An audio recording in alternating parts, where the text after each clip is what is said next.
Hello everyone, চলে এসেছি আজকে নিউ একটি ভিডিও নিয়ে।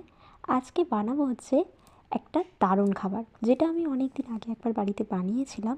মানে বিয়ে বাড়িতে এটা তো আমরা প্রায় খাই। সেটা হচ্ছে নানপুরি। তো দেখা যাক আমি কতটা ভালো বিয়েবাড়ির মতো বানাতে পারি। যদিও মনে হয় না অতটা ভালো বানাতে পারবো বলে, তাও চেষ্টা করছি।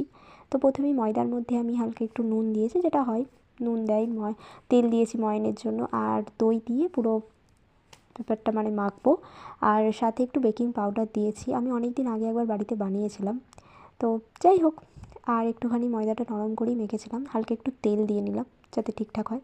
চলো নানপুরিগুলো বানাতে থাকি।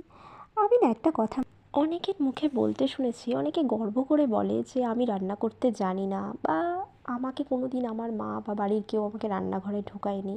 সত্যি কথা বলতে আমাকেও কেউ কোনো দিন রান্নাঘরে ঢোকায়নি, আর আমাকে কোনো দিন হাতে ধরে কেউ রান্না শেখায়ও নি, বাধ্যও করেনি যে রান্না শেখ বা রান্না শিখতে হয়। আমি অটোমেটিক রান্নাটা শিখে গেছি। মানে যখন আমার হাতে ফোন এসেছিলো, অল্প একটু ইউটিউব দেখে, ভিডিও দেখে, আমার না রান্না জিনিসটা ভীষণ ভালো লাগে। আমি খুব ভালোবাসি রান্না করতে, আর বেশ ভালো লাগে। আর আমার মনে হয় নিজেদের সুবিধার্থে টুকটাক রান্নাবান্না, শুধু রান্নাবান্না কেন, সব কাজই ছেলে মেয়ে নির্বিশেষে প্রত্যেকের শিখে রাখা উচিত। কারণ কার কখন কিসে দরকার লাগবে না কেউ বলতে পারবে না। রান্নাটা করতে করতে একটা কথা শেয়ার করি। জীবনে যদি চাকরি না পাই, তাহলে ইচ্ছা আছে একটা প্ল্যান, সেটা ভাবলাম শেয়ার করি। অ্যাকচুয়ালি মানুষের জীবনে সবসময় প্ল্যান এ, প্ল্যান বি এরকম রেডি থাকে না? আমার জীবনেও সেম। আমার জীবনে শুধু প্ল্যান এ বি নয়, এ বি সি ডি অনেক অনেক অনেক কিছু রেডি আছে। একটা না হলে আরেকটা হবে। এখানেও ঠিক সেরকম।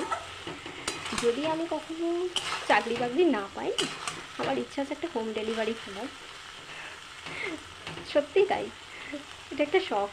যদি আমার জীবনে এই স্বপ্নটা পূরণ হয়, মানে যদি এটা আমাকে বাস্তবায়িত করতে হয় এই ঘটনাটা, আর ততদিনে যদি আমি, মানে ততদিন অবধি যদি আমি ইউটিউবে ভিডিও বানাতে পারি, মানে কন্টিনিউ করতে পারি ভিডিও বানানো, তাহলে তো সবাই জানতেই পারবে। এদিকে আমার রান্নাটাও কমপ্লিট, মানে এদিকে ঘুগনি হয়েই এসছে। খুব বেশি একদম মাখা মাখা টাইপের করবো না, একটু ঝোল রাখবো, কারণ আমার ঝোল খেতেই বেশি ভালো লাগে।